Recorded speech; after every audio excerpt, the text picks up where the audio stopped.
Welcome to नया दौर। I am Junaira Azhar.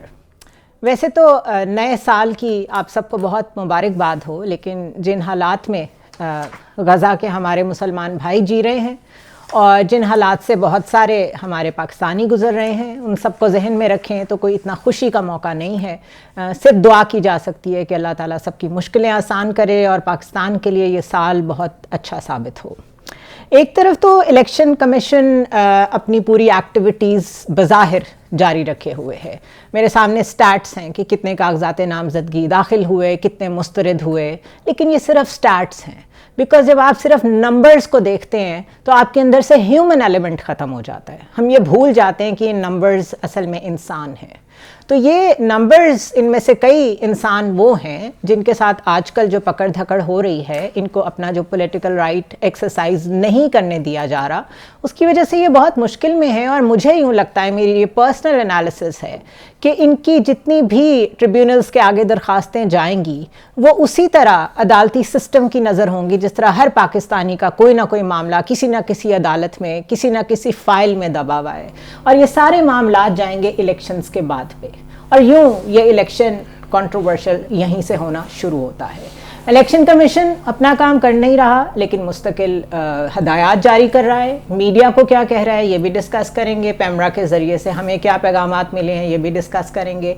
But interesting चीज़ ये है कि अगर एक पार्टी के ऊपर मुश्किलात हैं तो दूसरी पार्टी जो कम्प्लीटली फैसिलिटेटेड है उसके ऊपर एक तलवार अभी भी टंग रही है। वो ये है कि कल जो 7 रुकनी लार्जर बेंच सुबह 11:30 बजे समाअत करेगा कि जो सारी उम्र के लिए ताहयात नाअहली है, क्या वो प्रिवेल करेगी, सुप्रीम कोर्ट का फैसला प्रिवेल करेगा, या जो इलेक्शन एक्ट ने उस नाअहली को 5 साल तक महदूद किया है वो प्रिवेल करेगा। उसके बाद ये डिसीजन मेकिंग और उसकी अंदर की कॉम्प्लेक्सिटीज़ सामने आएंगी, इसका इतलाक किस किस पे होगा, और अभी हम आगे जाके डिस्कस करेंगे कि इसकी जद में बहुत सारे पॉलिटिशियंस आते हैं। So debate is going to continue. Tahir Malik sahab हैं मेरे साथ, इसार राना साहब है मेरे साथ, और मैंने नए साल के साथ जिस चेंज का आपसे वादा किया था वो हो चुका है। मेरे सीधे हाथ पे ताहिर मलिक साहब हैं और लेफ्ट पे इसार राना साहब हैं। आपको नया साल बहुत मुबारक हो। पाकिस्तान की पॉलिटिक्स की वही कहानी है, वही सब कुछ है। आपके ख्याल में जो ताहयात नाअहली है, एक तो इलेक्शन सर पे हैं, ऊपर से ये सब हो रहा है। कुछ के नॉमिनेशन पेपर्स इस नाअहली के बावजूद सेफली जमा हो चुके हैं और कुछ के रिजेक्ट हो चुके हैं। कैसे फोर्सी कर रहे हैं आप इसको? देखिए, मैं ज़रा इसको डिफरेंटली देखता हूँ। जो देखें, हमारा काम है कि हम जो सिचुएशन देखते हैं उसी से कुछ चीज़ें अखज़ करते हैं। मुझे ये नज़र आ रहा है कि ये जो इलेक्शन है इसमें मुझे 2 आमने सामने जो चीज़ें नज़र आ रही हैं वो पॉलिटिकल पार्टीज़ नज़र नहीं आ रही। मुझे लग रहा है जैसे पुलिस, ज़िला इंतज़ामिया, इलेक्शन कमीशन जो रियासती इदारे हैं वर्सेस मुझे लगता है ये अदलिया के दरमियान नहीं वर्सेस अदलिया के दरमियान एक 2020 मैच होता नज़र आ रहा है। 2020 हाँ, सीधा आप पूछे वो किस तरह हो सकता है। ये चीज़ कहने की ज़रूरत नहीं कि यहाँ 4-5 महीने से 9 मई के बाद एक क्लियर कट एक लाइन है कि जनाब पीटीए के लिए रहम नहीं है, या इस पार्टी के लिए रास्ता नहीं है क्योंकि आपने रियासत से उलझे हुए हैं। तो वो मुझे मैं जो देख रहा हूँ मुझे वो बड़े प्रिडिक्टेबल नज़र आ रहे हैं। आप जहाँ देखें पीटीए के लिए कहीं स्पेस नहीं है। मैं अभी देख रहा था, यानी कि 80% जो लोग थे, जो नामवर लोग थे पीटीए के, उनके कागज़ ही मंजूर नहीं हुए। तो इसका मतलब है कि अगर इतनी उनमें खामियाँ थी तो 2018 में तो पकड़ो गिरफ्तार को इलेक्शन कमीशन को, इतने क्रिमिनल्स को या इतने बैड लोगों को हमने ग्रीन लाइट दी तो एक चीज़ साबित होगी। तो पॉइंट जो आर्गूमेंट मैं देख रहा हूँ, मैं तो देख रहा हूँ कि state at war with itself. मुझे बड़े आने वाले दिनों में नज़र ये आ रहा है कि कहीं ये ना हो कि हमारी जो इंतज़ामी इदारे हैं वो जो अदलिया लगता है किसी और डायरेक्शन में जा रही है। अब मैं थोड़ा सा इसको मजीद एक्सप्लेन कर दूं। मुझे ये लग रहा है कि अभी तक तो सतह ही है थी नवाज शरीफ के साथ। वो राना अपनी तनकीद करता है, सही करता है, वहाँ तो अंगूठा लुहान की अंगूठे वाले वहाँ चले जाते थे, लेकिन असल मौका तो ये है। अब जो कॉमन सेंस बता रही है, जो अदलिया की जो लाइन है, उससे तो लगता है ये कल 1-2 दिन में हो जाएगा क्लियर। क्यों? क्योंकि आपके जो सरकारी इदारे हैं, इलेक्शन कमीशन ने तो एप्लीकेशन ही ले ली।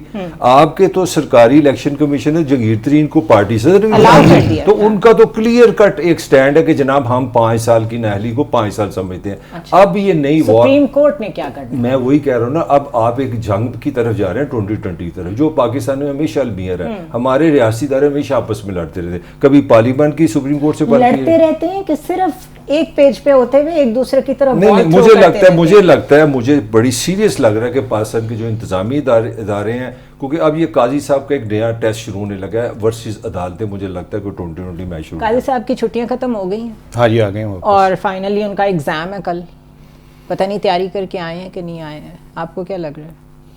देखिए, वो जो आपने नए साल पे कहा ना कि बदल दिया, तो हमें उधर बिठा के और मलिक को उधर बिठा के, देखिए जो चेंज मेरे हाथ में था, मैं इलेक्शन कमीशन तो हूँ नहीं कि बड़े बड़े चेंजेस बदलना कुछ भी नहीं, जितना मैं कर सकती थी मैंने कर दिया। बिल्कुल ऐसे ही है। ये ऐसे ही है जैसे आप रक्शे के एक तरफ से दाखिल हो और दूसरी तरफ से निकल के कहें कि जी दुनिया बदल गई है। वो कहता है नतीजा फिर वही होगा, सुना है साल बदलेगा, परिंदे फिर वही होंगे, शिकारी जाल बदलेगा, वही हाकिम, वही गुर्बत, वही कातिल, वही जालिम, बताओ कितने सालों में हमारा हाल बदलेगा।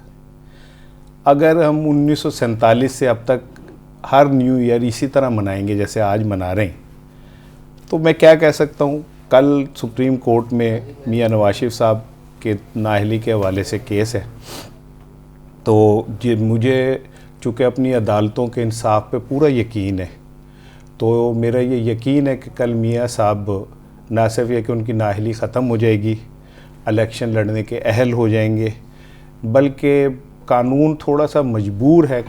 काश कानून के हाथ खुले होते। वैसे तो कहते हैं कानून के हाथ बड़े लंबे होते हैं, लेकिन कहीं लगता है कानून के हाथ थोड़े छोटे हैं। अदरवाइज़ कल ही ये फैसला सुप्रीम कोर्ट दे देती कि भी मियां नवाज शरीफ साहब आज से वज़ीर आज़म भी हैं, और माजी में जो उनके ऊपर वॉल्यूम 10 से लेके और हुदैबिया तक और अल अज़ीज़िया तक और एवन फील्ड तक जितने इल्ज़ामात रियासत ने लगाए थे, 24 करोड़ लोगों समेत हम उनसे माफ़ी मांगते हैं। और हम क्यों माफ़ी मांगे? अदालत मांगे? नहीं, रियासत अदालत नहीं किया, रियासत के फैसले हम तो किसी कहने में किसी खाते में आते नहीं है। बिल्कुल नहीं आते, लेकिन हमें कहीं कहीं फैशन के तौर पे वोट के अवाम ताकत का सरचश्मा है, हालांकि अवाम बेबसी का गंदा नाला है। और ठीक है ना। तो कल मेरा ख्याल है कि सुप्रीम कोर्ट से मेरी तो यही दरख्वास्त है कि वो एक दफ़ा ये भी कह दें कि भाई अब मियां नवाज शरीफ साहब वज़ीर आज़म है, जहाँ से उनकी वज़ारत उज़्मा ख़त्म हुई थी वहीं से दोबारा शुरू, तो ये बहुत सारे कुछ मसले हल हो जाएंगे। और मुझे अपनी अदलिया पे पूरा यकीन है कि वो ऐन इंसाफ और गैर इंसाफ दोनों को मिलाकर जो कल फैसला करेगी, उसमें बिल्कुल मियां साहब जो हैं वो नीट एंड क्लीन होंगे, और जिनके ऊपर करप्शन के इल्ज़ामात थे वो बाइज़्ज़त बरी होंगे, और एक शख्स जिसे अदालतें अभी तक मासूम करार दे रही हैं वो 5 साल के लिए नाअहल होगा। अच्छा, ये जो जिनकी इन्होंने बात की, मासूम खान जिनको ये कहते हैं, उनकी नाअहली जो है वो हालिया है। ये जो ताहियात नाअहली है ये 2017 में हुई थी। जी। अब जो भी डिसीजन आता है वो रेट्रोस्पेक्ट में तो होगा नहीं कि होगा, वी नेवर नो। मैं तो एक सिर्फ कॉमन सेंस से बात कर रही हूँ। फॉर एग्जांपल वो कल फैसला देते हैं कि जो एक्ट है उसके मुताबिक 5 साल तक ही नाअहली हो सकती है, उससे ज़्यादा नहीं हो सकती। लेकिन वो तो आज से आगे की बात होगी ना।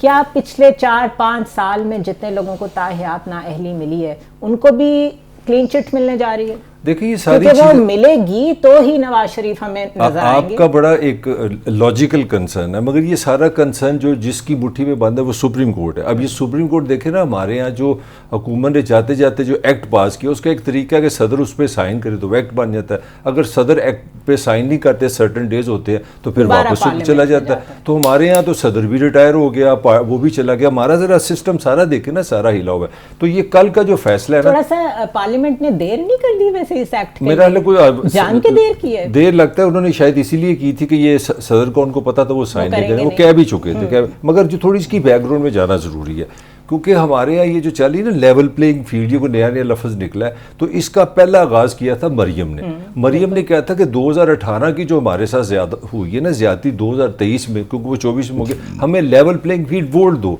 तो मुझे लगा कि कहीं ना कहीं पाकिस्तान का इंसाफ का सिस्टम तो बहुत अच्छा है, क्योंकि नवाज शरीफ भी अखलाकी तौर पर सादुक कि आप अमीन से 62-61 में गए थे तो वो भी नाअहल हुए, और ये अपने मासूम खान साहब भी इसी में नाअहल हुए। तो अगर आप देखें जो लड़ाई चल रही है ना पॉलिटिकली, वो ये चल रही है, एक पार्टी का ख्याल है मतलब कि अगर हमारा एक पे जो इल्जाम है वही दूसरे का। अब फर्क ये हो गया, जो पाकिस्तान के जो इंटेलेक्चुअल बातें कर रहे हैं वो कह रहे हैं नहीं नहीं, धांधली भी ठीक है, पार्टियां लेनी भी ठीक है, रियासती दारों का भी जो, मगर अब कुछ ज्यादा हो रहा है। ये नहीं कि हमें ये इस पे तकलीफ नहीं है कि इलेक्शन फेयर होने चाहिए। हम ये नहीं कहते 2018 में भी गलत हुआ, 3 में भी गलत हुआ, 5 में भी गलत हुआ, चाहे ज्यादा हुआ कम हुआ, हम ये कहते नहीं नहीं नहीं, अब बहुत ज्यादा हुआ है, अब धांधली बहुत ज्यादा हुई है, क्योंकि मासूमाना ज्यादा और कम के चक्कर में हम इस चक्कर में हैं। मगर प्रिंसिपली मैंने अभी तक एक पॉलिटिकल पार्टी, एक प्रॉपर जर्नलिस्ट को नहीं देखा जो सिर्फ एक पोजीशन ले। यार गुना 1 रुपया का भी होता है, 1000 का भी गुना है। 18 भी गलत थे, 23 भी गलत है, 2002 भी गलत थे, 2005 भी गलत थे। इस तरह जब तक हम नहीं ना करेंगे हम गंद में फंसे रहेंगे। अच्छा, काफ़ी एग्रेसिव पॉस्चरिंग पीटीआई के चेयरमैन, एक्स चेयरमैन की तरफ से सामने आई है। एक तो उन्होंने कहा है कि जो मर्जी हो जाए बॉयकॉट नहीं करेंगे, हम इलेक्शन कैंपेन चलाते रहेंगे। दूसरा, ये जो कलम दवात की बात चल रही है कि हम किसी और इंतखाबी निशान पे भी लड़ सकते हैं, ये किस तरफ इशारा है? आपको याद होगा कि ये मैंने कोई पहले 15 दिन पहले हमने अपने प्रोग्राम में मैंने आपसे कहा था कि कलम दवात पे इलेक्शन लड़ा जा सकता है, लेकिन तब साफ जवाब दे दिया था पीटीआई ने। वो उनकी वो बी प्लान सी प्लान का जो हिस्से हैं उसमें से एक है। अच्छा देखें, 2400 कागजात नामजदगी आए पीटीआई के, उसमें से अब जो है कल 340 के करीब रिजेक्ट हुए, तो 2000 तो लोग अभी भी स्टैंड कर रहे हैं। तो खतरा तो अभी भी नहीं टला इलेक्शन कमीशन टाल देगा। नहीं देखें, मैं वही कर्ज करने लगा, बड़े मासूम है असल में, ये मासूम नाम अपना रखा, असल में आपका नाम है, मासूम भी तो हो सकता है। बात ये कि असल मासूमियत यही है कि आप पे लोग तरस खा के सच बोलें। अच्छा, ठीक है ना, तो आप सच तो सच है, तरस खा के क्यों बोलें? नहीं नहीं, आप तो बोल रही हैं। तो मुझे चूंकि मलक से कभी उम्मीद नहीं होती, तो ये भी कभी कभी इसके ज़बान से निकल जाता है कि ये सार इस निज़ाम पे यकीन करता है और ये और वो, तो मैं इस सेंस में बात कर रहा था। अच्छा। तो अभी 2000 कैंडिडेट उनके मौजूद हैं, इसके बावजूद कि आपने जो हरबे इस्तेमाल कर सकते थे उन्हें रोकने के लिए वो किए हैं। अब जहाँ तक है निशान की बात, तो क्या पता कल को आपके बैनर्स और स्टिकर्स पे या का नाबुदू ये वो या का नस्तई नहीं छप जाए, तो आप उसको तो नहीं मिटा सकते, उसको तो नहीं रोक सकते। और निशान क्या होता है? निशान तो आपके दिल के अंदर मौजूद तस्वीरों का नाम है, लेकिन तो एक रिक्वायरमेंट भी तो है ना। वो मैं कह रहा हूँ ना कि आप उन्हें कुछ भी दे दें, इलेक्शन अगर वो इलेक्शन तक पहुंच जाते हैं। बल्ले पे इतनी लड़ाई हुई है कि उसके बाद ये कहना कुछ भी एक सिंबॉलिक रीजन थी कि बल्ला उनके पास है, कब से है। इसी तरह पीपल्स पार्टी के पास तलवार थी, जब ले ली गई शोर तो मचा था। बहरहाल वो बाद में स्टेट रियलाइज कराती है कि जो हमने ले लिया है वो हम वापस नहीं देंगे, कुछ और मिल सकता है। तो मे भी थोड़ा सा दिन लगते हैं, कहते हैं let that sink in, Aahista Aahista समझ आती है कि ये अब ऐसे ही है। तो जो बैरिस्टर गौहर ने बात, इसमें मैं थोड़ा सा कमेंट कर दूं। देखिए, जो पाकिस्तान की जो हिस्ट्री है ना, मेरा यही आर्गूमेंट चल रहा है। मैं कत्तर नहीं कह रहा कि खान के साथ ज्यादती जो पीटीएस के साथ ज्यादती हुई, मैं कह रहा हूँ ये सिस्टम ऐसे ही हमेशा चला है। 1980 जब जुल्फ़िकार अली भुट्टो 77 में था तो निशान था तलवार। तो जब ज़ियाउल्लाह को पसंद नहीं आई पीपल्स पार्टी तो उन्होंने तीर कर दी और पार्टी भी बदल दी। तो मगर पॉइंट है, आप वोटर को हमेशा हमारी रियासती इदारे ना अंडर एस्टिमेट करते हैं। लोग अंडर एस्टिमेट भी बड़ा फाइन वर्ड आप यूज कर रहे हैं, मेरे ख्याल है कंसिडर ही नहीं करते। मेरा गर्दन पे पाँव रख दो और दसो खुश हो चंगी रो। तो पॉइंट सिंपली है कि आपने तलवार छीन ली उनसे, क्या फर्क पड़ा? 88 में बेनज़ीर बन गई। और मेरा आर्गूमेंट है कि बेनज़ीर ने पीपल्स पार्टी खत्म की है, वोटर ने नहीं खत्म की। दूसरी बहस होगी। अब जो लोग बिल्कुल ही भूल गए, 93 में यही छतरोल नवाज शरीफ पे हुआ है। उसके पास साइकिल थी, वो बड़ा खुश था साइकिल के साथ। और एकदम जनाब उस जमाने के भी जो ताकतवर लोग थे, उन्होंने कहा तेरी साइकिल थी ऐसी तैसी। हालांकि उसका फायदा होगा। लोग सब है कि ये पैदाइशी शेर है, ये पैदाइशी शेर नहीं था, ये साइकिल से शेर बना है। तो मैं साबित ये कर रहा हूँ कि पाकिस्तानी वोटर जो है, अगर वो किसी के साथ उन्स करता है, अगर किसी पार्टी के साथ खड़ा होता है तो वो नहीं भागता। मैं ये साबित कर रहा हूँ। आप बल्ला ले लें, आप जो मर्जी कर लें, नहीं चाहिए, फर्क नहीं पड़ेगा। लेकिन खबर वो होती है जिस पे शोर मच जाए। जब पार्टी ने इतना शोर मचाया, और अभी ये केस चलेगा पेशावर हाई कोर्ट में, इसलिए अब बैरिस्टर गौहर ने ये कहा है कि फौज हमारी है, मुल्क भी हमारा है, हमारा एस्टैब्लिशमेंट समेत किसी से कोई झगड़ा नहीं है। Don't you think it's a little too late for that? नहीं, मेरा ख्याल है कि देर आए दुरुस्त आयत वाली बात होती है, लेकिन अभी के सिनेरियो में हाँ, क्योंकि कहीं जो नून लीग है और कुछ वो इस तरह का तासुर को ज़्यादा प्रमोट करती हैं कि शायद कोई पीटीआई और इस्टेब्लिशमेंट के दरमियान कोई बहुत ज़्यादा सत्य की वजह है। लेकिन वो 9 मई के बाद हुआ भी ना। बिल्कुल हुआ। मैं फिर उसी बात पे खड़ा हूं कि जिन्होंने 9 मई किया आप उन्हें सजा दे दें, ठीक है ना, उनको से कोई रियायत ना करें। मैं अपनी पाक फौज के साथ खड़ा हूं, मैं अपने रियासती इदारों के साथ खड़ा हूं, मैं अपने शोधा के साथ खड़ा हूं, मैं उनका देन कभी नहीं दे सकता। लेकिन जुनैरा साहिबा, अगर गौहर साहब जैसे लोग ये कहते हैं कि हम रियासत के साथ खड़े हैं और हम अपनी रियासत, अपने हीरोज का एहतराम करते हैं, तो जो लोग ऐसे हैं उनको तो जरूर मौका मिलना चाहिए ना। यही मैं कहने लगी थी कि ये ब्लैंकेट ट्रीटमेंट जो है ये ठीक नहीं है। आखिर जिन्होंने मारधाड़ की, जिन्होंने 9 मई किया, उनको आपने पकड़ लिया है, वो ट्रायल्स में है, ओके। अब पार्टी को टोटल इस तरीके की जगह पे लाके खड़ा कर देना जहाँ पे उनका नामो निशान ही ना हो, ये तो मिस ट्रीटमेंट है ना। देखिए जी, मैं आपको 4 महीने से एक ही खबर दे रहा हूँ, दोबारा आप लिख लें कि जिसका नाम पीटीआई इलेक्शन में उसका वजूद नहीं है, उसका जीतने का कोई चांस नहीं है। सीधी सीधी बात है, इससे आगे नहीं मैं कर सकता। बाकी सब छोड़ दें, 2 करोड़ नया वोटर आया है, 5 करोड़ ले आए, वो 25 करोड़ ले आए, रेलेवेंट नहीं। सुन लेना, आपने एक जो गलत काम किया, आपने गलत काम किया, आपको मकबूलियत जरूर मिली है, इस पे मैं कन्विंस हूँ, मगर आपने सियासत को जंग में बदल दिया। आपने पहले 100 जलसे किए, 2 लॉन्ग मार्च किए, फिर आपने कौमी असेंबली तोड़ी, फिर पंजाब असेंबली तोड़ी, फिर केपी की तोड़ी, आपने हर जगह लड़ाई डाली। देखिए होता क्या है, सियासत है कि आपने देखना होता है लचक के साथ, बड़ी अच्छी स्ट्रेटजी रखनी होती है आपने ना। आप हमेशा पॉलिटिकल पार्टीज दुनिया की देख लें, वो एक फेस रखते हैं, अग्रेसिव एक पैसिव। कुछ लोग ले भी तो लो, मुझे बता दो 1.5 साल में अचीव क्या किया। ऐसे लोग हैं जो बड़ा डायरेक्ट अटैक। मैं एक फिक्र आपको दे दूं, आपकी जो ये जो थी ना हलाकू सियासत, मारी जाओ 150 पे गेंद 160, उसका नतीजा अपना सारी पार्टी पॉलिटिकली डेड होगी। ऑल दो यू आर वेरी पॉपुलर, मगर हुआ क्या, वकील वकील वकील वकील, सारे मुकदमात मुकदमात मुकदमात। और भाई पॉलिटिकल फेस तो बचाओ पहले पीटीआई का, ये बहुत जरूरी है। कहीं ना कहीं हुकूमत से, रियासत से कुछ लेना भी है कुछ। चलो इतना तुमने पॉपुलैरिटी ली, इलेक्शन ही फेल ले लो, अब इलेक्शन भी जाते नजर आ रहे हैं, कागज भी जाते नजर आ रहे हैं, और ये कांटा लग चुका है, ये खबर है आपके लिए। अच्छा, ये कांटा लग गया, ये तो स्टेट ने लगाया, तो इसलिए इस पे तो बात ही नहीं हो सकती। ये जो नून लीग है, नून लीग तो हमेशा समझी जाती थी बड़ी कोहेसिव, बहुत एक दूसरे के साथ हार्मोनाइज्ड, यूनाइटेड, एक कायद, कोई इसमें 2 राय नहीं है। सारी थेरीज गलत हो गई, नून में से शीन नहीं निकली, शीन में से कुछ और नहीं निकला। लेकिन ये अभी पार्लिमानी बोर्ड्स में जो कुछ हो रहा है, और मोहम्मद जुबैर को मैं कोट करूंगी जो उनका इंटरव्यू चला है, उससे पहले मिफ्ता इस्माइल, उससे पहले शाहिद खाकान अब्बासी, चौधरी निसार, ये सारे these are the giants of Noon League. आखिर इन्होंने भी रिबेलियन किया है ना, किसी वजह से किया है, तो ये इनको खुद समझ नहीं आ रही नून लीग को कि ये जितनी मर्जी कबूलियत के साथ आ रहे हो, इनके पास मकबूलियत इनकी पार्टी के अंदर नहीं है। देखिए, रोहेल असगर जो उठ के चले गए, उन्होंने कहा मैं आजाद लड़ लूंगा। सीट एडजस्टमेंट को नो कहते ना नवाज शरीफ कि हम नहीं करेंगे किसी के साथ। बात ये कि मियां नवाज शरीफ साहब के अंदर जो एक बादशाह सलामत मौजूद है ना, बादशाह सलामत का ना एक जो अहम पहलू होता है वो ये होता है कि उसके इर्द गिर्द 9 रतन होने चाहिए, जो बादशाह सलामत की हर बात पे वाह वाह वाह वाह करते रहें, ठीक है ना।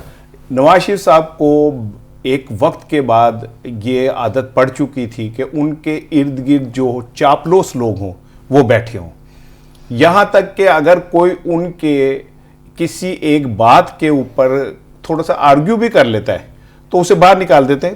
अभी हाँ, रिसेंट पास में आप देखें कि 2-3 अरकान को बाहर निकाल दिया गया, तहमीना जैसी पुरानी उनको बाहर निकाल दिया गया, जिन्होंने इनकी गैर मौजूदगी में किया।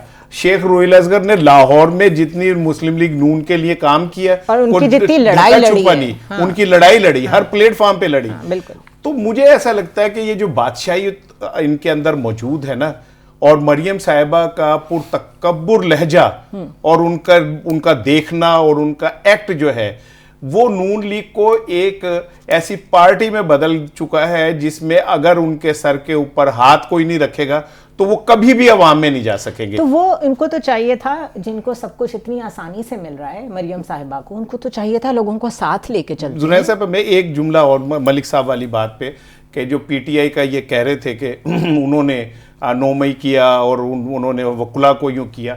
मैं बार बार कहता हूं कि मैं 9 मई करने वालों के खिलाफ ऐसे ही खड़ा हूं जैसे बाकी रियासती इदारे खड़े।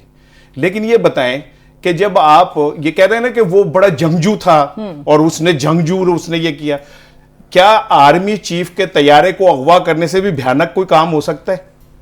क्या सुप्रीम कोर्ट के जजों के ऊपर हमला करने से भी कोई भयानक काम हो सकता है? ट्रू। क्या जजों और जनरल्स का नाम लेके हाजिर सर्विस लोगों के ऊपर बदयांती के इल्जामात लगाना कोई छोटा काम है? ट्रू। मैं ये एक मिनट मलिक साहब, एक मिनट ठहर जाए, मैं मेरी बात पूरी होने दें। आपने वो जो वकुला के ऊपर चले गए, तुसी सियासतदानों को छोड़ा कहा है आपने? आज माए इलेक्शन लड़ी अपने बेटों के, बहनें अपने भाइयों के सामने खड़ी हो गई हैं, बेटियां जो है अपने बाप के लेगेसी को लेके आगे चल रही हैं। आप सियासत को उस जगह ले आए जहां पे माए बहनें बेटियां बाहर निकल आई।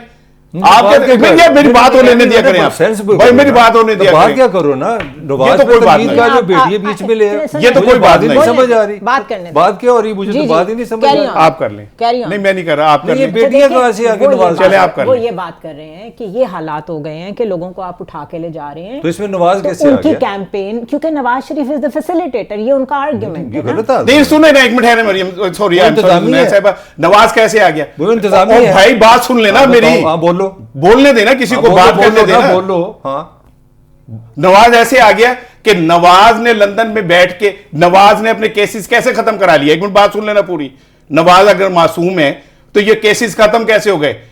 कैसे ये हो गया कि उनके खानदान के तमाम केसेस जो हैं वो इस रियासत ने माफ कर दिए? ये कैसे हो गया कि उनका भाई 17 साल हुकूमत करता रहा और मुल्क के अंदर महंगाई को अरूज पे ले गया? ये कैसे हो गया कि नवाज शरीफ साहब के ऊपर लगे हुए तमाम इल्जामात अदलिया ने और इदारों ने खड़े होकर कहा जी हम माफी मांगते हैं, हमारा कोई इन पे नहीं है? कैसे हो गया कि कल वो उनकी जो नाअहलियत खत्म हो जाएगी? नवाज मासूम है तो ये सब कैसे हो गया? अच्छा, अब होगी बात। मुझे ये बताओ कि ये जो हमारा इलेक्शन कमीशन है, who is heading? Nawaz Sharif. हमारी जिला इंतजामिया नवाज शरीफ है, आरओ नवाज शरीफ है, ये जो केसेस कर रहे हैं नवाज शरीफ है, ये बेटियां आके बकौल इसके जो प्रेस कॉन्फ्रेंस कर रहे हैं ये नवाज शरीफ वहाँ पे डिप्टी कमिश्नर है।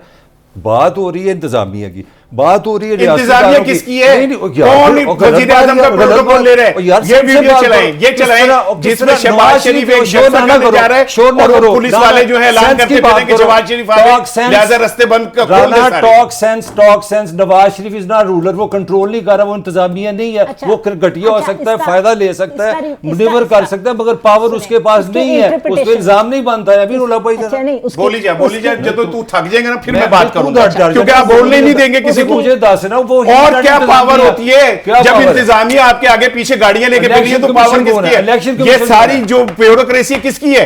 किसकी लगी हुई है? निगरान हुकूमत। पीटीआई और पीपल्स पार्टी क्या कह रही है? निगरान हुकूमत। पीपल्स पार्टी और पीटीआई क्या कह रही है? ये आरोज हैं जो नवाज शरीफ आरोज। अच्छा फिर मुझे बता दो आरोज, और एक मिनट है जो इलेक्शन कमीशन। अच्छा ठहर जाओ एक मिनट, आरोज ने किसके कहने के ऊपर कागजात वसूल नहीं किए? इलेक्शन कमीशन चीफ वो जिम्मेदार है, नवाज नहीं जिम्मेदार इसका। इलेक्शन कमीशन किसको सहूलतें फराम कर रहा है? उनकी एक दरखास्त के ऊपर इसहाक डार की आपने इजलास करके और आपने कहा जी 2 दिन आगे बढ़ा दो। पावर किसके पास है? और भाई पावर किसके पास है? फजूल बात करते अच्छा, जाना। लेकिन मलिक साहब देखें, अल्लाह आपके हाल पे रहम करे मलिक साहब, आपके दिमाग पे रहम करे, ठीक है ना? मुझे लगता है आप भी मुझे किया करें क्योंकि ज़हनी माजूरों की दुआ जरूर लगती है। ठीक है तो अच्छा देखें, बात ये है, we all know how the cookie crumbles in Pakistan.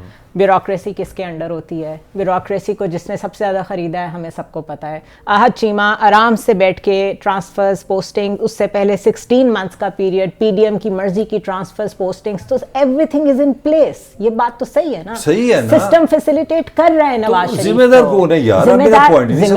जिम्मेदार वो हैं जो गाड़ी की डिग्गियों में बैठ के गए। जिम्मेदार वो हैं जो गाड़ी की डिग्गियों में जाके बैठ के माफिया मांगी। जिम्मेदार वो हैं जिन्होंने लंदन में बैठ के डील की जिम्मेदार वो है। रोना ना पाया, रोना ना पाया, बातें अकल से बात करो। बाजवा साहब के खिलाफ, बाजवा साहब जब रिटायर हो गए तो शहबाज शरीफ वजीर आजम गुलदस्ता लेके किससे वो भी नवाज नहीं कराया था, वो भी डाल दो उसी पे डाल दो। जिम्मेदार अजीब बात। भाई एक एसपी है, मैंने उसे सिफारिश कराई है, मैं गलत आदमी हूं, मैं उसे गलत सिफारिश कर रहा हूं, मैं गलत नजायज उसे क्लेम कराना चाहता हूं। मुझे बताओ अगर गिरफ्तार करेगा जिम्मेदार गलत सिफारिश करने वाला घटिया आदमी वो है कि जिसने अपना एसपी ने काम किया? लेकिन पाकिस्तान नहीं, मुझे आप सिर्फ एक सवाल का जवाब दे दो, जो भी कुछ हो रहा है आईनी तौर पे, कानूनी तौर पे, ये इलेक्शन कराना किसकी जिम्मेदारी है? आरओस किसके अंडर है? नवाज शरीफ के अंडर है कि इलेक्शन करते जाना ऊपर से रोला पाई? नवाज शरीफ के खत के ऊपर इलेक्शन कमीशन सर जोड़ के बैठ जाता है, तो गलत है ना? इलेक्शन कमीशन भाई सिफारिश और हुक्म में फर्क को समझे, वो सिफारिश नहीं करते, वो हुक्म करते। हुक्म स्टेट है, नवाज शरीफ स्टेट नहीं है। अच्छा सुन ली, अच्छा इलेक्शन कर। अच्छा सुने, इलेक्शन के माहौल में अगर कोई आरओ के पास जाके कहता है कि मुझसे फलां डीएसपी ने, फलां एसपी ने, फलां पुलिस एहलकारों ने बाहर हमसे बदतमीजी की, हमसे कागजात छीने, तो इस वक्त आईनी तौर पे इलेक्शन कमीशन सबसे ऊपर है। ऐसा ही है, उसका काम बनता है एक्शन लेना, कोई एक्शन नहीं हो रहा, कोई एक्शन नहीं हो रहा। आपकी इत्तला के लिए वो जज भी है, आपकी इत्तला के लिए वो अदालत भी है, और इस वक्त वो सुप्रीम कोर्ट से ऊपर है, तो मैं कॉन्स्टिट्यूशन है। और आपकी इत्तला के लिए वो इसका आर्गुमेंट, आपकी इत्तला के लिए वो जानिबदार भी है, इसका कितना अच्छा आपकी इत्तला के लिए वो एक पार्टी भी है, आपकी इत्तला के लिए वो एक सियासी जमात के टूल भी है, आपकी इत्तला के लिए कि वो इस मुल्क के अंदर नवाज शरीफ को लाने के जिम्मेदार भी है। आपका आर्गुमेंट ही आगे लेके चल रहे हैं, इत्तला तो दे है ना, जिम्मेदार तो आरओ है, किस तरह नवाज शरीफ है? बात ये है कि जो बातचीत शोर में दब जाती है वो असल में ये है कि वाकई इलेक्शन कमीशन इस वक्त एक ऐसा आईनी इदारा है कि इलेक्शंस के माहौल में उसकी रिट चलेगी, सुप्रीम कोर्ट, हाई कोर्ट, इनकी रिट्स नहीं चलेंगी। ये सिस्टम का फ्लॉ है कि वो किसी एक तरफ को तो फैसिलिटेट कर रहा है, अपने राइट्स एक्सरसाइज कर रहा है, but to facilitate someone and to target someone, और इसी टाइम पे इतनी सारी कोर्ट्स का एक्टिव होना, this is total violation of the constitution. But then again it is Pakistan. Let's take a short break.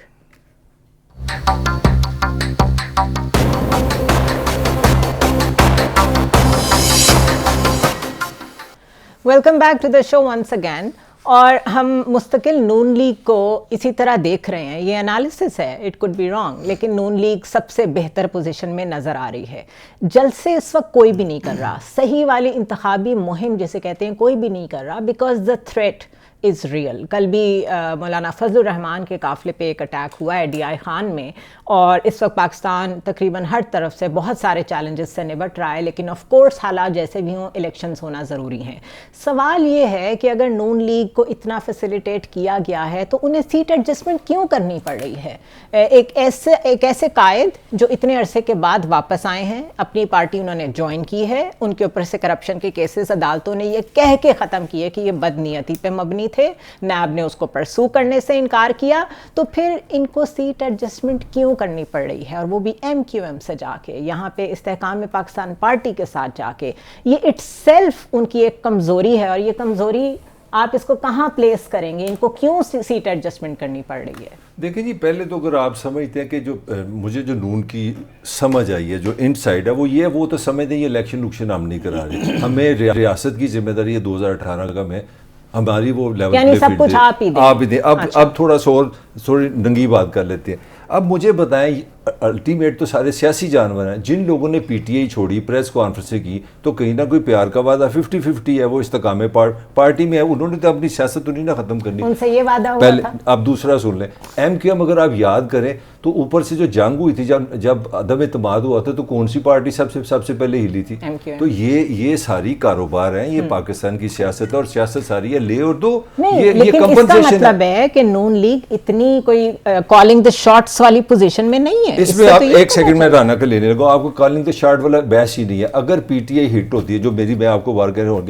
53% Pakistan की जो सीट्स हैं वो पंजाब में है, नंबर 1। MQM कुछ नहीं कर सकती पंजाब में, इस्तेकाम पार्टी कुछ नहीं कर सकती। सुन ले दूसरी ट्रेजेडी देखे ना, ये जो आपको क्राइसिस, ये बल्ले बुल्ले का जो क्राइसिस, इसमें आपकी सारी रिजर्व सीटें गई, तो वो तो ऑलरेडी गेम जीत चुके हैं PTI, सॉरी नवाज शरीफ। अब राना से बात, अच्छा, उनको ये टेंशन ही नहीं। अच्छा चलें ठीक है, नून लीग को छोड़ दें। मुझे ये बताएं कि मुझे ऊंची आवाज में सदर ना कहें, मौलाना को बुरा ना लग जाए, समझ गए आप? जी बिल्कुल ठीक है। उसके बाद अच्छा, फैज़ तो चला गया, अब आपका क्या बनेगा? सादिक संजरानी से गुफ्तगू हो रही है, आसिफ अली जरदारी की, और ये मैं मानने को तैयार नहीं हूँ कि एक ऐसी महफिल में ऐसी गुफ्तगू की वीडियो बन रही हो और उनको मालूम ना हो।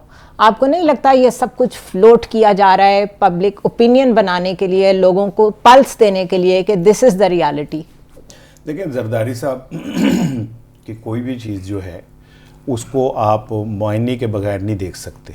वो जो कर रहे होते हैं बड़ा कैलकुलेटेड कर रहे होते हैं। जरदारी साहब की जो ये वीडियो आई है उसमें 2 पैगाम उन्होंने बड़े कैटेगोरिकली दिए हैं कि मैं सदारती उम्मीदवार हूँ, ठीक है ना। दूसरा उन्होंने ये दिया कि जो माजी के अंदर जो भी होता रहा वो जनरल फैज़ उनके पीछे थे, क्योंकि इनमें से किसी की भी इखलाकी इतनी हिम्मत नहीं है कि ये जनरल बाजवा साहब का भी नाम ले, क्योंकि जनरल बाजवा साहब की तो फैल ही इन लोगों को 17 माह की हुकूमत नहीं ज़रूरत पड़ेगी ले लेंगे, ठीक है ना। नहीं वो जरूर पढ़नी नहीं ना, ले लेंगे, ठीक है। वो पढ़नी नहीं। मरियम साहिबा से भी पूछा था ना कि आप कोर्ट मार्शल करेंगी, तो उन्होंने जवाब तक नहीं दिया था, क्योंकि अब जिस शख्स को आप बाहर बैठ के एक्सटेंशन दिलवा रहे हैं तो किसी बेवजह तो नहीं दिलवा रहे ना। तो फैज साहब अदालतें जाने और वो जाने, मुझे तो उससे कोई नहीं। लेकिन जुनैरा साहिबा जो आपका इलेक्शन कमीशन है, जिस तरह और जिस भोंडे अंदाज से इस निज़ाम को आगे लेके बढ़ रहा है, इंतखाबात के बाद इंतखाबात जो थे ना वो कंट्रोवर्शियल होते थे, लेकिन इन लोगों की दिन रात मेहनत के सबब इंतखाबात से पहले ही इंतखाबात कंट्रोवर्शियल हो चुके हैं। और ये आलम आ गया है कि एक आम आदमी ये कहने पे मजबूर हो गया है कि जी पीटीआई को तो इंतखाबात लड़ने ही नहीं देना। मलिक साहब बार बार यही बात कहते हैं, हर कोई यही कह रहा है, हर कोई ये कह रहा है। तो ये क्यों आप कहलवाना चाह रहे हैं? ये क्यों तासुर बना रहे हैं? क्या इस तासुर बनने से इंतखाबात को कोई पाकिस्तान की जमहूरियत को कोई फायदा होगा? क्या ये तासुर बनाने से सियासी इस्तेकाम पैदा होगा? और अगर ये दोनों जवाब आपके नफी में हैं तो फिर हम ये क्या एक्सरसाइज कर रहे हैं? किसके लिए कर रहे हैं? क्यों कर रहे हैं? और फिर एक बात मुझे आप ये बताइएगा कि वो रोज एक ज़ाब्ता इखलाक नया जारी कर रहे हैं, उस पे आते हैं, ठीक है ना। मैं एक जनरल बात कर रहा हूं, तो कहीं कोई और ज़ाब्ता इखलाक इन लोगों पे भी लागू होता है या नहीं होता? क्या इन पे भी कोई बात लागू होती है या नहीं होती? और जरदारी साहब का बस एक जुमला और ले लीजिए कि आप ये मत समझें कि पीपल्स पार्टी गेम से आउट हो गई है। नहीं, नॉट एट ऑल, ठीक है। अगर आपने पीटीआई को माइनस करना है तो फिर आपको एक अपोजिशन टाइप चीज तो चाहिए ताकि निजाम बना रहे, और वो भी इतनी हॉस्टाइल जो उन पे चेक रख सके। और पाकिस्तान के माजी में तो ये भी हुआ कि अयूब खान सदर थे और उनका भाई अपोजिशन लीडर था। राजा रियाज की मिसाल आपके सामने है। और राजा रियाज से सिर्फ एक जुमला कह के फिर आप जाइएगा कि बस हमारा सिस्टम इतना ही है कि जिस सिस्टम में वफा तोड़ने वाले, बेवफाई करने वालों के कागजात जो हैं वो मंजूर हो जाते हैं और अली मोहम्मद खान जैसे वफादारों के नामंजूर हो जाते हैं। इस सिस्टम का इससे बेहतर कोई मिसाल नहीं हो सकती कि अली मोहम्मद खान के जिस दिन कागजात मुस्तरद हुए, जो बंदा अकेला एक बंदे के लिए खड़ा था पार्लियामेंट में, और उस बंदे के मंजूर हो गए जिसने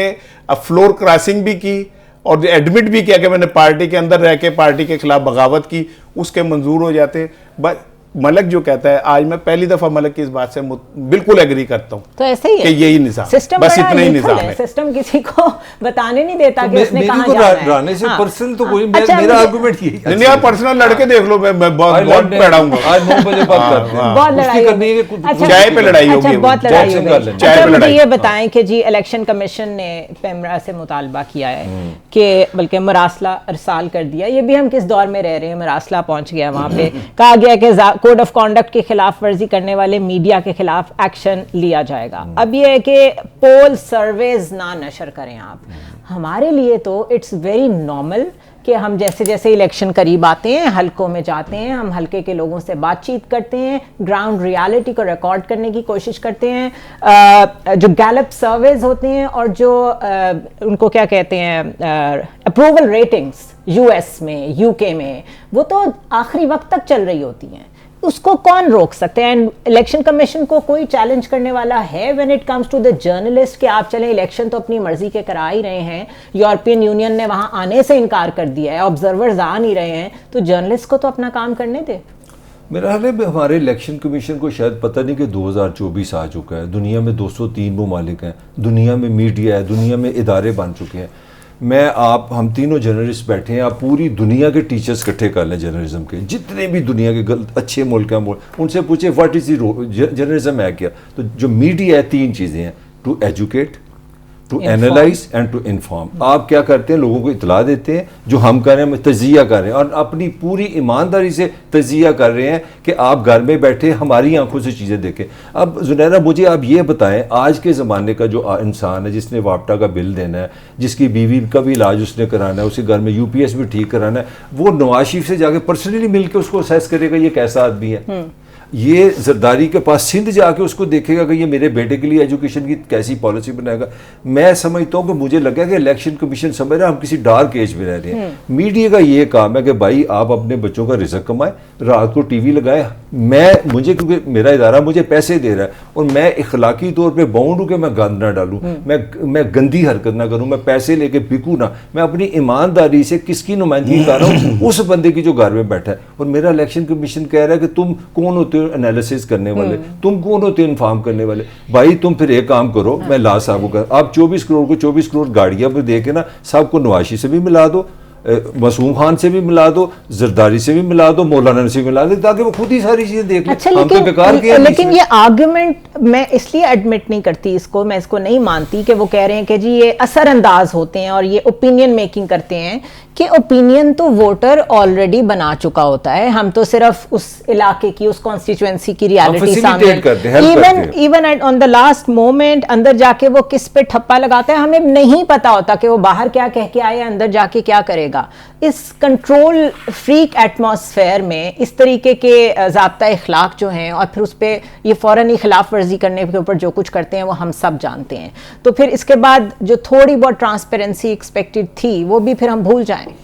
अभी आपने कहा कि यूरोपियन मुबसरीन ने तो आने से इनकार कर दिया, यानी कि ये समझें कि आधी से ज्यादा दुनिया ने आपके इंतखाबात पे अदम एतमाद कर दिया। मैं उसको थोड़ा सा करेक्ट कर दूं, जो प्रॉपर ऑब्जर्वर ग्रुप होता है वो नहीं आएगा, क्योंकि उन्होंने कहा है हमने तो उसके लिए 3 महीने पहले तैयारी करनी होती है, बजट देनी होती है, हमें तो पता ही नहीं था कि पाकिस्तान में इलेक्शन कब होने हैं। तो अब जो हम एक छोटा ग्रुप भेज रहे हैं वो सिर्फ इसलिए होगा कि कहीं आप ये ना समझें कि ताल्लुकात खराब हो। हाँ, वो भी एक कर्टिसी उसमें ना, ठीक है ना।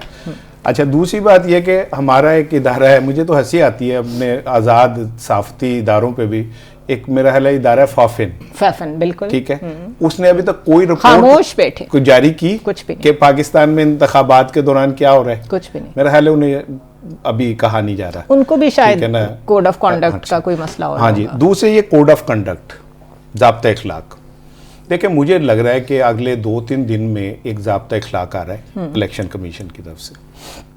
उसमें ये कहा जा रहा है कि जी कोई वोटर इलेक्शन वाले दिन घर से बाहर नहीं निकलेगा ठीक है, एक गाड़ी आएगी आपसे सबसे शनाख्ती कार्ड लेगी, ठीक है, और आप ज़ाब्ता इखलाक में होगा कि आपने ये नहीं बताना कि वोट किसको देना है। अच्छा, हम खुद ही डिसाइड कर लेंगे, वो खुद ही डिसाइड करेंगे। अच्छा। इलेक्शन कमीशन पूरे पाकिस्तान में, एक तो इससे पैसे बच जाएंगे, अमन अमान की सूरत हाल भी खतरे में नहीं पड़ेगी। इलेक्शन कमीशन सबसे वो लेगा शनाख्ती कार्ड। अच्छा। और जाके वो कर देगा। लेकिन जुनैरा साहिबा मुझे एक बात का जवाब दीजिए, ये सारे ज़ाब्ता इखलाक हम पे लागू होते, ये सारे, अच्छा इसको डिवाइड कर लें, ज़ाब्ता हम पे लागू होता है, इखलाक किसी पे लागू बिल्कुल नहीं होता। और हम पे भी जो लागू होता है, फला रेड लाइन सुप्रीम कोर्ट पे नहीं बोलना, इलेक्शन कमीशन पे नहीं बोलना, ठीक है, पार्लियामेंट पे नहीं बोलना, ठीक है, अवाम की कोई रेड लाइन नहीं है, अवाम के कोई इज्जत, अवाम की कोई तौहीन नहीं, बाकी सबकी तौहीन, अवाम की कोई इज्जत नहीं है, कोई वो नहीं है। इलेक्शन कमीशन, क्या ये ज़ाब्ता इखलाक है कि इलेक्शन कमीशन की मौजूदगी में माओ बहनें जो हैं वो फरियाद करती फिरे, सियासत के नाम पे औरतों को हम एक टूल के तौर पे इस्तेमाल करें? क्या ज़ाब्ता इखलाक इलेक्शन कमीशन का ये है कि जो लोग अपना जमहूरी हक इस्तेमाल करना चाहते हैं उन्हें आप थप्पड़ मारें और उन्हें रुसवा करें? तो ये सारे ज़ाब्ते अगर हमारे लिए हैं और ये सारी पाबंदियां और ताज़ीरें हमारे लिए हैं, तो आप इलेक्शन का क्यों ड्रामा कर रहे हैं? ना करें इलेक्शन का ड्रामा और कह दें सीधी तरह कि भाई हम समझते हैं कि मियाँ साहब के साथ ज्यादती हुई थी, मियाँ साहब बिल्कुल ठीक जा रहे थे, उनके दौर में लोड शेडिंग भी नहीं थी, अमन व अमान का मसला भी नहीं था, और IMF खुद हमारे पास आई 4 दफ़ा और उन्होंने कहा खुदा का वास्ता है हमसे कुछ ले लो, तो मियाँ साहब ने उन पर तरस खा के उनसे ले लिया। ठीक है, ये एमन फील्ड जो है ये एक झुग्गी है जो आपको गलत बताया जा रहा है। ठीक है, वो रेफ्यूजीज रहते हैं और वो लोग रहते हैं जिन्होंने पाकिस्तानी पासपोर्ट फाड़ के फेंक दिया कि हमने नहीं जाना इस मुल्क के अंदर। तो कहते हैं कि भाई खत्म करें ये सारा। वो बच्चे खेलते थे ना तो वो थू मारा करते थे, थू मारा का मतलब होता था कि भाई यहां से खेल दोबारा शुरू हो जाएगा, तो दोबारा से शुरू कर दे, कोई ऐसी बात नहीं। और इलेक्शन कमीशन की भाई ठीक है, उसकी मर्जी है, ਤੁਹਾਡੇ सत्ते भी दा 100 है, ऐसा जो चाहो वो कर सकते हो। लेकिन मैंने हिस्ट्री से एक सबक सीखा है कि हम जिस दौर में गुजर रहे होते हैं उस दौर में हमें ऐसा लगता है कि ये शायद हमारे जिंदगी की आखिरी सातों का दौर है और हो सकता है हम मर भी जाते, लेकिन तारीख जो है जिंदा रहती है। तारीख कहीं ना कहीं फिर बोलती है कि क्या हुआ, लेकिन तारीख तो बोली जा रही है, कुछ बदल नहीं रहा। मसला ये आपके ख्याल में ये सब कुछ फर्स्ट टाइम हो रहा है? ये जो इस तरह के ऑर्डर्स हैं इलेक्शन कमीशन की तरफ से, पहले हमें सुप्रीम कोर्ट की तरफ से कहा गया कि ऐसी बातें ना करें जिससे ये लगे कि इलेक्शंस का अमल सबोटाज होगा। ऐसे ही जैसे गुलकार को कहे आपने गाना नहीं गाना। From supreme court to election commission हर कोई उठ के सिर्फ मीडिया पे बोलता है, ये कब तक रहेगा?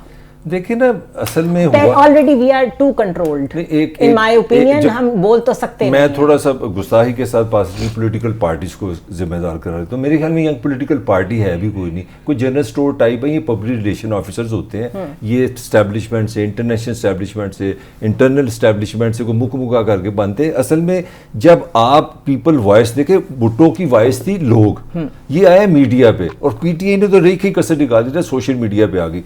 आपने अब ये एक बड़ा, मैं थोड़ी सी बदतमीजी कर रहा हूँ, आपकी तलीम मैं आला तलीम करने लगा हूँ। आप ये फरमा रहे थे बेइज्जती सिर्फ शायरी की है, ये तुम मजाक नहीं कर रहे, ये लीगल बात कर रहा है मेरा भाई। पूछे किस तरह? पाकिस्तान की पार्लियामेंट को मैं सलाम करता हूँ, ये जो ख़त्म हो गया, उन्होंने एक कानून जाते जाते बनाया कि जो बंदा पार्लियामेंट की बेइज्जती करेगा, हमारे पास, correct me if I am wrong, हमारे पास अदालत के राइट्स हैं, जज हैं, हम बंदे को बुलाएंगे और उसको सजा दे देंगे। मुझे उस दिन समझ आई कि भाई मैं क्योंकि एक कमीना हूँ, एक आम शहरी हूँ, लिहाजा पार्लियामेंट पे मैं बात नहीं कर सकता। फिर मैं आप जैसे पढ़े लिखे लोगों के पास गया, राना जैसे पढ़े लिखे लोगों के पास गया, इन्होंने कहा नहीं अदालतों पर तो जज तो बाथरूम में भी बैठा हुआ जज होता है, अगर बदतमीजी करोगे तो हीने दाल लागी, खबरदार जज की बात की। मैं को डर गया। फिर मैंने थोड़ी सी और आप जैसे पढ़े लिखे लोगों के पास गया, उन्होंने कहा इंतजामिया तुम फौज पे बात करोगे, गद्दारी, आर्टिकल 6 फांसी, किसी सरकारी मुलाजम पे तनकीद करोगे, वो मुदाखलतें होती है कोई जॉब। तो फिर मुझे समझ आया कि यार कार्य सरकार में मैं जो कंक्लूड करने लगा, मैं आप दोनों से समझदार निकला। मुझे समझ आई कि इस मुल्क में सिर्फ बेइज्जती सिर्फ और सिर्फ शहरी की हो सकती है, ना पार्लियामेंट की हो सकती है, ना एग्जीक्यूटिव की हो सकती है, ना अदलिया की हो सकती है। तो मैं क्या आपके इल्म में इजाफा करूँ? वैसे ये समझ में आती है, ये ज़ाब्ता अखलाक का आना, ये बिल्कुल समझ में आती है, बिकॉज जिस तरह सर्वेस टीवी पे आ रहे थे, जिस तरीके से वो जो 2 करोड़ एडिशनल वोटर है जिसने फर्स्ट टाइम वोट डालना है, and they are very excited about it, तो उनके बारे में तो आप प्रिडिक्ट कर ही नहीं सकते कि उन्होंने किस तरफ जाना है। एंड ऑफ कोर्स नई जनरेशन ओल्ड जनरेशन को वोट कभी नहीं डालती, तो इतनी प्रिडिक्टेबल जब चीज़ें आ रही हों और आपने बैठ के सिर्फ नज़र इस चीज़ पे रखी हुई हो कि कंट्रोल कैसे करना है, तो फिर ऐसे ज़ाब्ते और ऐसे इखलाक रोज़ नज़र आते हैं। लेकिन बहरहाल हम अपनी ड्यूटी कर रहे हैं लिमिट्स में रहते हुए, जितनी कर सकते हैं। Let's take a short break.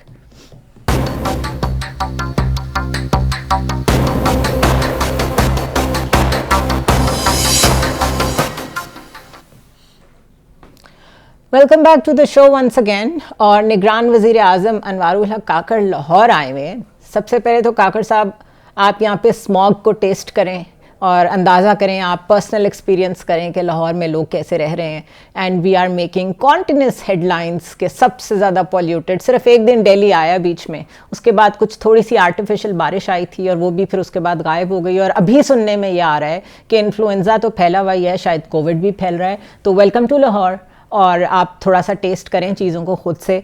यहाँ पर उन्होंने जो स्टेटमेंट दी बात करते हुए, वो किसी सहूलत सेंटर से, बिजनेस कम्युनिटी से बात कर रहे थे, और उन्होंने कहा कि उम्मीद है हमारी आलमी मालियाती इदारे IMF से जान छूट जाएगी। ये इतना बड़ा क्लेम है जो कि नवाज शरीफ, जरदारी, बानी पीटीआई करें तो समझ भी आता है कि कोई उनके पास शायद रोड मैप हो, but this coming from a निगरान वजीर आजम, मुझे इसकी लॉजिक कोई समझा दे। बड़ी आसान सी लॉजिक है। मैं क्योंकि रिपोर्टर रहा हूँ ना प्रोफेशनली, तो मैंने खबरें बनाई हुई हैं, तो मुझे हमेशा अपने प्यारे प्राइम मिनिस्टर जितने भी आए, कोई 23 आए हैं पाकिस्तान की, ये 24 है, उनका जो लास्ट फिक्र होता है गा गे गी होता है। पेरिस बना देंगे, तरक्की कर लेंगे, IMF से जान छुड़ा लेंगे, गा गे गी होगा। लेकिन ये कैसे कह सकते हैं, इनके हाथ में तो कुछ भी नहीं क्योंकि इलेक्शन तो उन्होंने कराना नहीं, वो तो कह चुके हैं, वो तो इलेक्शन कमीशन का तो काम है, फर्क है ना। इनके हाथ में तो पॉलिसी भी नहीं है। मैं आपको सिर्फ 2 चीजें सिर्फ बोलूंगा क्योंकि टाइम मैं चाह रहा हूँ आप राना को दे। 2007 में मैं अभी देख रहा था यार, ये जो IMF से जो जान छुड़ाने वाला हमारा प्यारा वजीर है, तो मुझे फरमा रहे हैं 2017 में जो डॉलर था 105 रुपए का था, इस वक्त 285 से 300 रुपए का है। पाकिस्तान में जो सारा पैसा घूमता ना, ये बड़ा छोटा सा मैं इंडिकेटर आपको देने लगा, वो 14 ट्रिलियन नोट थे जो स्टेट बैंक ने फेंके थे 2006 साल पहले। कितने? 14 ट्रिलियन, यानी कि हमारी सबकी जेबों में 14 ट्रिलियन थे, हम चीजें खरीदते थे। आप पता है कितने हैं?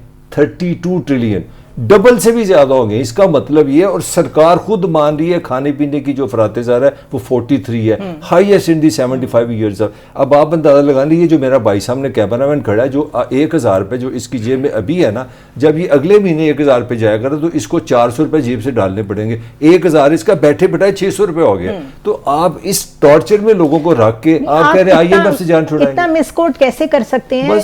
ये इतनी ब्लैंकेट स्टेटमेंट है। अभी हमने पिछले प्रोग्राम में डिस्कस किया था, वर्ल्ड बैंक कह रहा है आपका मुआशी मॉडल खत्म हो चुका है, नाकारा हो चुका है, आप जो कुछ कर रहे हैं इलीट के लिए कर रहे हैं, आम आदमी के लिए कुछ कर ही नहीं रहे हैं। और बाय द वे मेरे पास खबर है कि हमने जो पिछले महीने जो हमने मीट करने थे, FBR का जो हदफ था 32 अरब से जायद टैक्स इकट्ठा करने का, वो हमने वसूल कर लिया है। लेकिन हमने वो वसूल उन्हीं लोगों से किया है बोझ डाल के जो पहले से टैक्स नेट में है।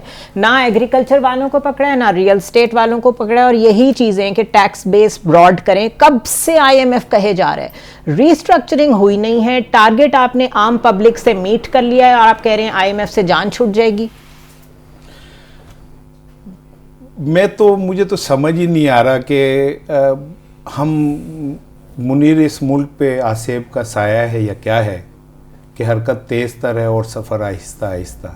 मुझे समझ ही नहीं आ रहा कि जो ऊपर बैठे हुए लोग हैं वो क्या हम में से हैं भी या नहीं, क्या उनका कोई ताल्लुक़ हम लोगों से है भी या नहीं।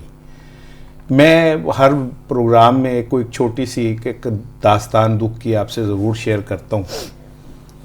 अभी मैं कहीं गया हुआ था, तो किसी काम था, कुछ चीज़ किसी की देनी थी, तो मैं उस घर में गया, तो मैं तो आई वॉज शॉक्ड कि फ़र्श के ऊपर वो बच्ची और उसकी माँ फ़र्श के ऊपर एक बारीक सी चादर बिछा के लेटी हुई थी। मैंने उसे कहा कि आपने नीचे को गद्दा वद्दा नहीं बिछाया, कुछ नहीं किया, ये इतनी सर्दी, आपको सर्दी नहीं लगती? अब जरा जुमला सुनिएगा मलिक साहब, मैंने कहा आपको सर्दी नहीं लगती? तो उस औरत ने मेरी तरफ देख के कहा कि सर्दी किसको नहीं लगती, हम इतने सूटेड बूटेड इतने कपड़े पहन के भी सर्दी से नहीं बच पा रहे। एक ऐसा मुल्क जिसमें लोग यार कीड़ों की तरह मर रहे हैं, जो लोग सुबह उठते हैं और रात तक अपनी मौत का, किसी अनदेखी बीमारी का, किसी अनदेखे हादसे का इंतजार कर रहे थे, उनके ऊपर बैठे हुए ये जो वजीर आज़म टाइप लोग हैं, ये कहते हैं कि अब दूध की नहरें जो हैं वो तैयार हैं और बहने वाली हैं। और आलम यह है कि ये जितनी अशराफिया है, ये जितनी एलीट क्लास है, इनके बच्चे बाहर पढ़ते हैं, इनके कारोबार बाहर होते हैं, ये छुट्टियां गुजारने बाहर जाते हैं, इनका फ्यूचर पाकिस्तान से बाहर है। मरना मैंने है, मेरे बच्चों ने है, आपने है, हमारी कब्रें यहां पे बननी है, इस मट्टी में हमने रहना है। और हम पे हुक्मरान वो लोग हैं जिन्होंने कभी एक दफा भूले से भी ठंडे फर्श के ऊपर पैर नहीं रखा हुआ। आज वजीर आजम साहब का जो खिताब था और उन्होंने जो कुछ कहा, मुझे तो दुख हो रहा था कि आप बलोचियों के ऊपर जो इल्जाम लगा रहे, बलोचिस्तान का वजीर आजम जो है वो ये बातें कर रहा है, और हम सब तारीख से सबक सीखने के ऊपर तैयार नहीं है। मैं बिल्कुल लास्ट 2 मिनट्स हैं मलिक साहब, मैं कुछ लाइनें बोल दूं जो उन्होंने आज बोली हैं। वो कह रहे हैं कि बलोचिस्तान में BLA समेत मुसल्लह तंजीमें लोगों को कत्ल करती हैं, अगर मैं भी वहाँ पे जाऊँ तो मेरे पे भी हमला हो जाएगा, हम मुसल्लह तंजीमों के साथ लड़ेंगे, हमारी लड़ाई लवाहकीन के साथ नहीं है, ये 1971 है और ना ही ये बांग्लादेश बनने जा रहा है। एक वजीर आज़म को ऑप्टिक्स के लिए भी बहुत सॉफ्ट तरीके से मैसेज कन्वे करने की ज़रूरत होती है। अगर आप कोई सिक्योरिटी सिचुएशन एक्सप्लेन करना चाह रहे हैं लोगों को, उसका भी तरीका होता है। लेकिन आज मुझे ऐसे लग रहा था जिस तरह वो एक ब्लैंकेट तरीके से लोगों को डरा रहे हैं।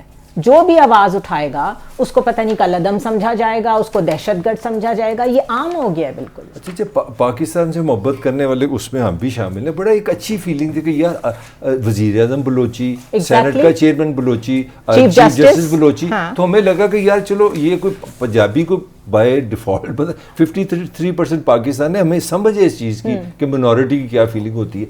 तो मुझे बड़ा दुख हुआ, वो आ वाली बात है कि आप कम से कम किसी को कुछ देते नहीं तो उसको सुन तो लेना। आपका काम था वहाँ पे भी जाते इस्लामाबाद में। तो मुझे लगता है कि हमने ये बड़ा एक अच्छा गोल्डन ट्रायंगल बना था कि चीफ आगे, 2 सेनेट का चेयरमैन आ गया, तो हमारे ऊपर जो एक दब्बा रहता था ना कि मेजॉरिटी होती है ना नेचुरली 53% हो गए, अगर आप 7-8% हो गए तो आप 53% को शक से देखोगे। तो मुझे लगा था कि शायद हमें ब्यूटी आएगी, हमें लव आएगा, हमें ये आएगा कि नहीं ये मुल्क सबका है। तो हमने मेरे लिए वो चांस भी गुआ दिया। मेरा ख्याल है कि अगर यही बातें करनी थी तो पंजाब में खड़े होके, लाहौर में खड़े होके नहीं करनी चाहिए थी। किसी सेमिनार में बैठ के कर देते, किसी स्ट्रेटेजिक कॉन्फ्रेंस में बैठ के कर देते, या पब्लिक ना करते, कोई इंडोर इन कैमरा डिस्कशंस में ये बातें कर लेते। लेकिन आप वज़ीर आज़म हैं, निगरान भी निकाल देती हूँ मैं, आप वज़ीर आज़म हैं, आपने फेडरेशन को जोड़ने की बात करनी है। अगर आप ऑलरेडी जहाँ पे एथनिक वायलेंस एग्जिस्ट करती है और एक सूबा अपने आप को लेफ्ट आउट फील करता है, अगर आपने लाहौर में खड़े होकर उन लोगों के बारे में ऐसी बातें की हैं, तो आई एम सॉरी, आपसे ज़्यादा सेंसिबल एक आम पंजाबी है जिसको ये पता है कि कहाँ खड़े होके क्या बात करनी है, क्या नहीं करनी। And I am very proud of it, जिस तरीके से लोगों ने इस्लामाबाद में उन बलोच प्रोटेस्टर्स के साथ जाके सॉलिडारिटी शो की है, उनके साथ चीज़ें शेयर की हैं। आपको ऐसी बात नहीं करनी चाहिए थी। This was not a good example. I will see you tomorrow.